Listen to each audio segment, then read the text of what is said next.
Salut à toutes et à tous, bienvenue pour cette vidéo un peu spéciale. Une vidéo sans montage ou quasiment pas de montage. Il se peut que vous entendiez une tronçonneuse ou que sais-je. Comme là par exemple, moi je l'entends, je ne sais pas pour vous. J'avais envie de vous parler, vidéo complètement improvisée, ça se voit. J'ai l'impression d'être à mes débuts de la chaîne YouTube, au moment où je faisais pas de montage et que je savais même pas ce que je racontais et que c'était au feeling. Ce qui va être le cas. Donc, j'avais envie de faire cette vidéo un peu spéciale parce que, eh bien, le vendredi 23 octobre 2015, j'ai fait ma petite soirée UGC spéciale Retour vers le futur.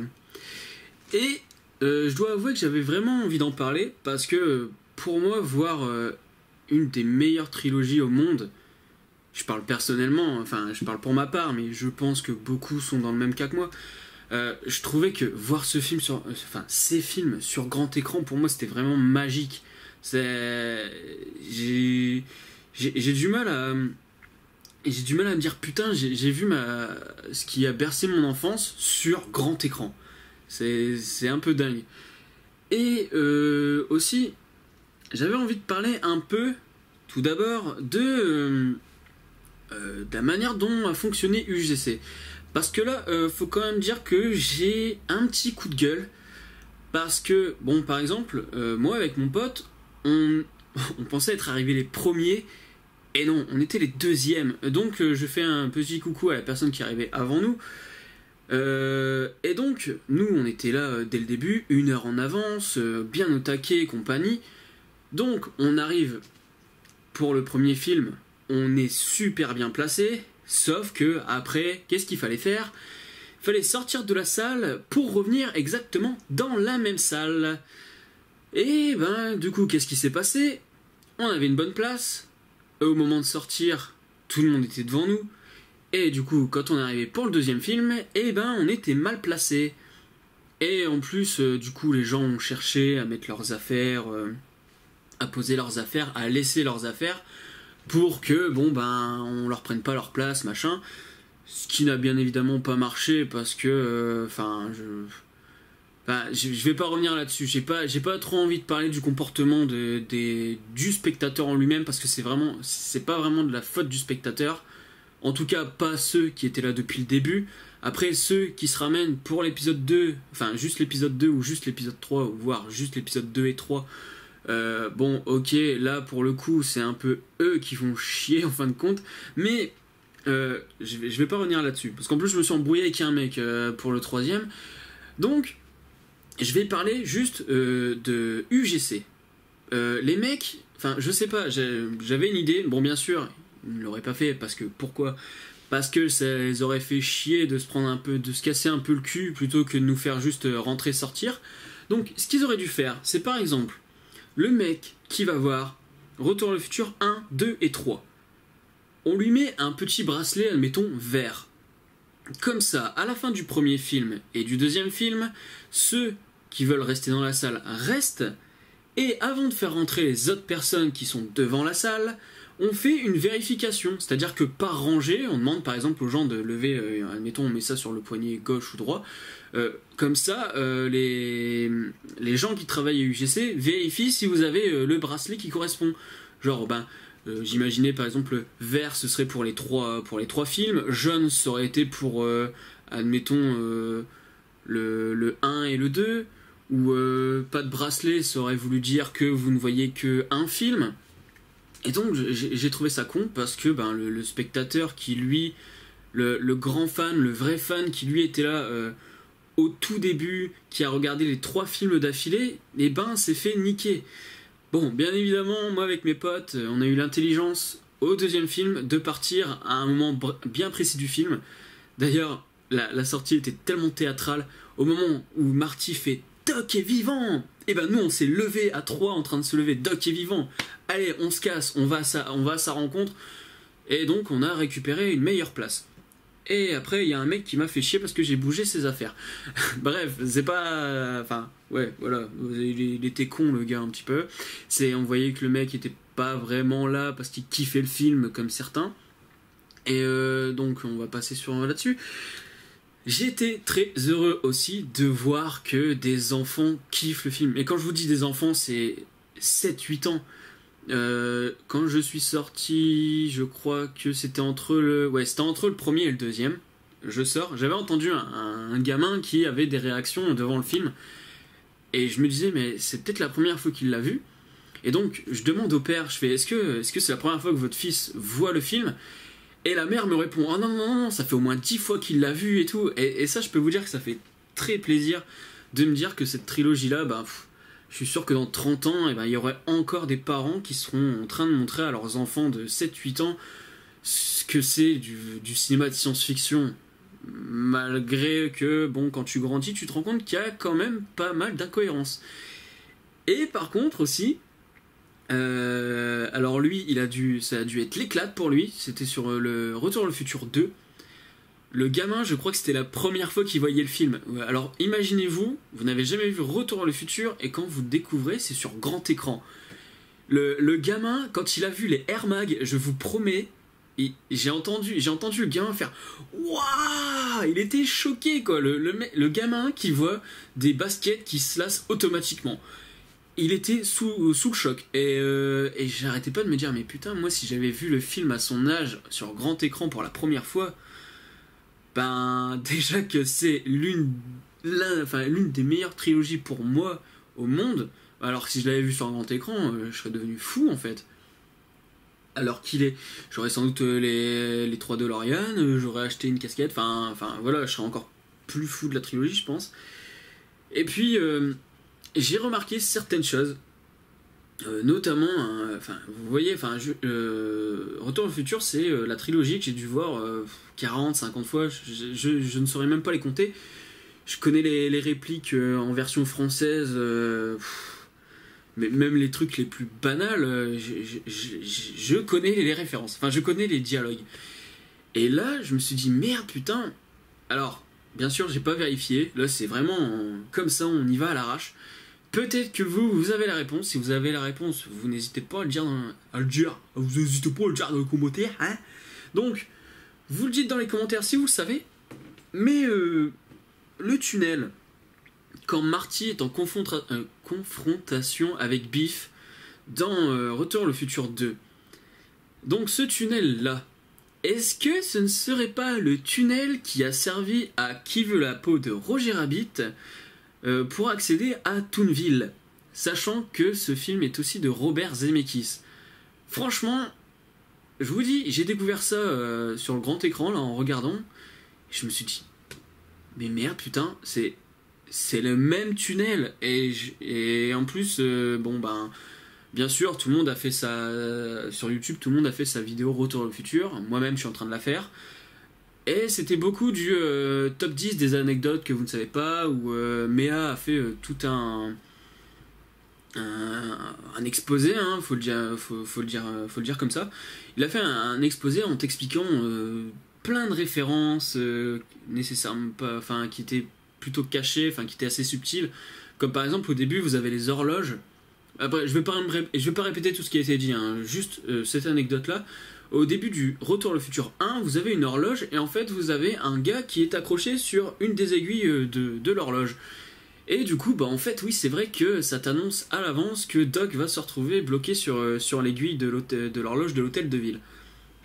Et donc, il y avait vraiment tout ça. Par contre, nulle part, j'ai entendu dire que ce tunnel avait servi aussi pour Qui veut la peau de Roger Rabbit. Donc, je le dis ici, sans avoir vérifié. À vous d'avoir la curiosité de vérifier. Je pense que moi j'irai le faire de mon côté et je ne vous dirai pas dans une petite remarque sur la vidéo si c'est vrai ou si c'est faux. Je vous laisserai chercher par vous-même, juste parce que bien sûr que je vais regarder de mon côté, mais j'ai envie que vous vous démerdiez. Si vous voulez vraiment savoir si je dis de la merde ou pas, à vous de chercher. Donc qu'est-ce que je pourrais rajouter d'autre?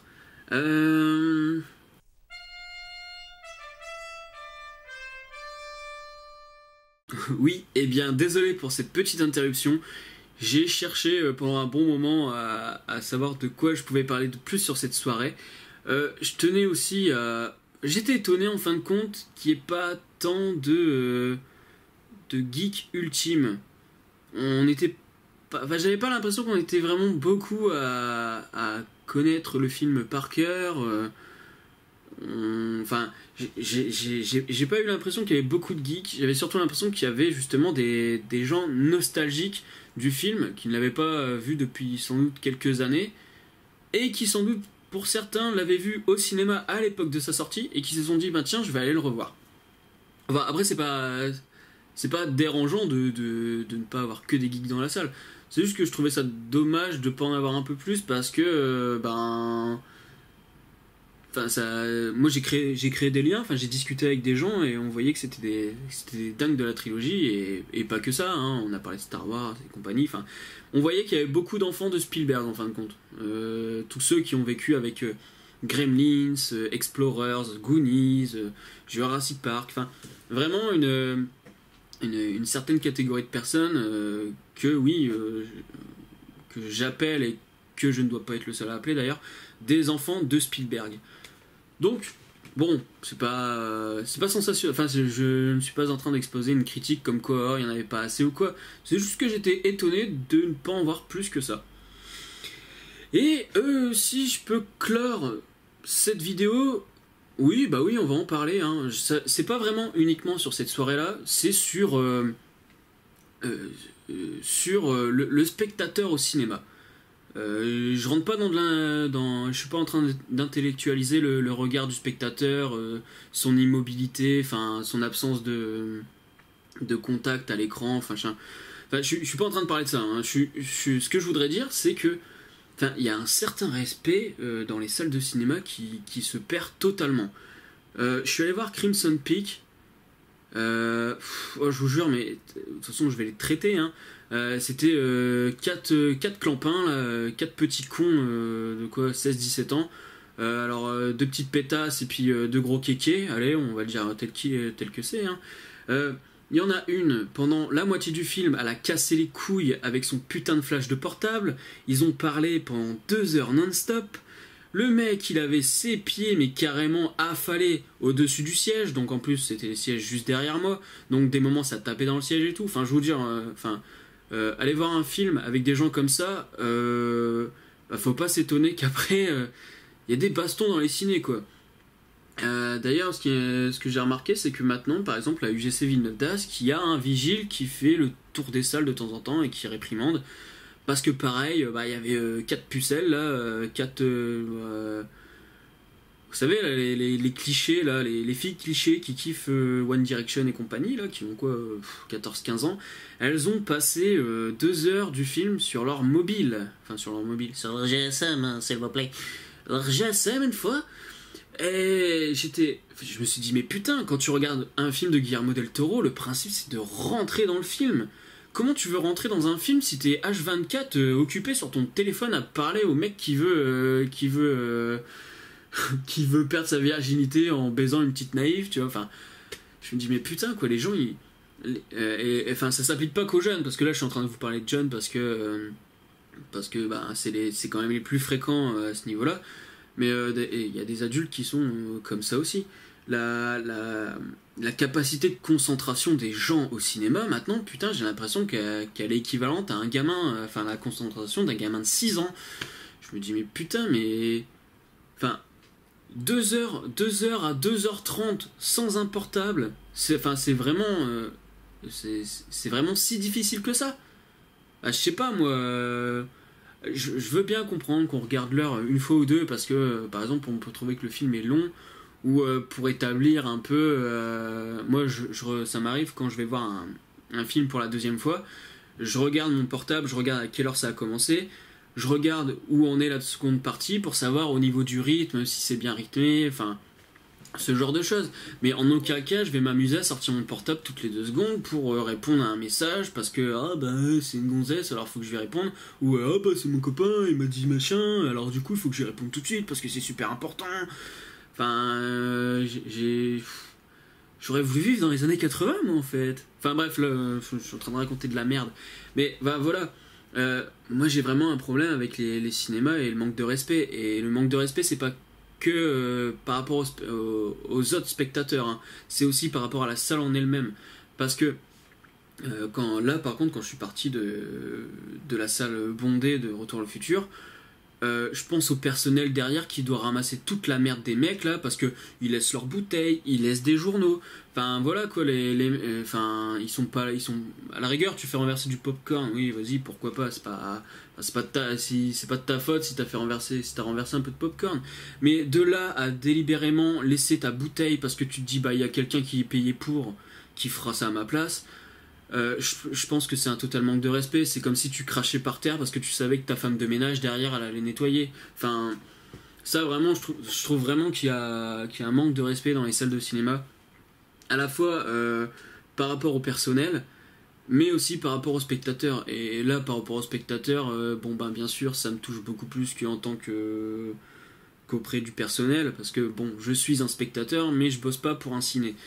Mais je peux comprendre que le mec qui bosse dans un ciné et qui doit ramasser ta merde derrière juste parce que t'en as rien à branler, parce que le mec est là pour ça, enfin, c'est un peu se foutre de la gueule du monde.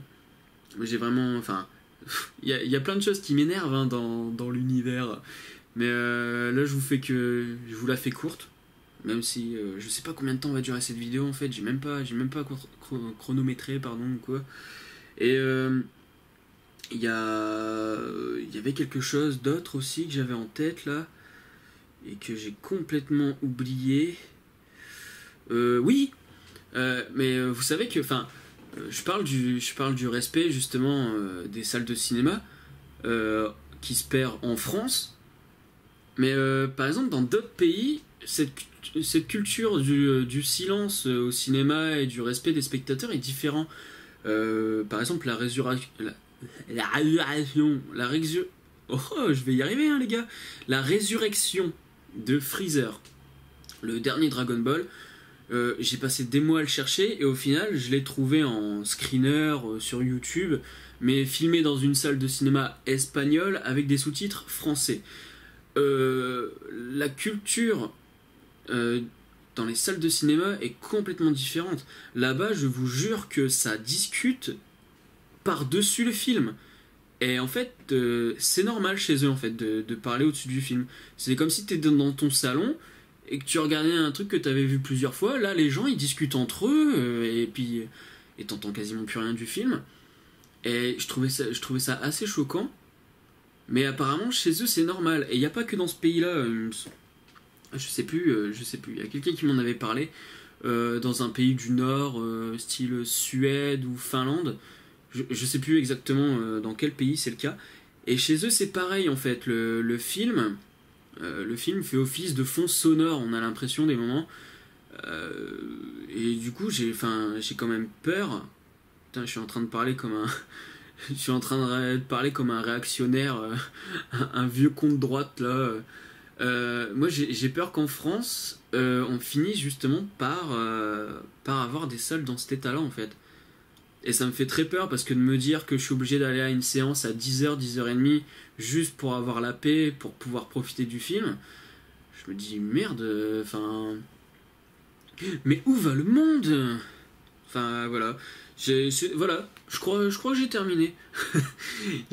Enfin, après c'est pareil, hein, si vous voulez, parce que là c'était vraiment pour Retour au futur que j'avais envie d'en parler un petit peu et que j'avais envie de passer un petit coup de gueule.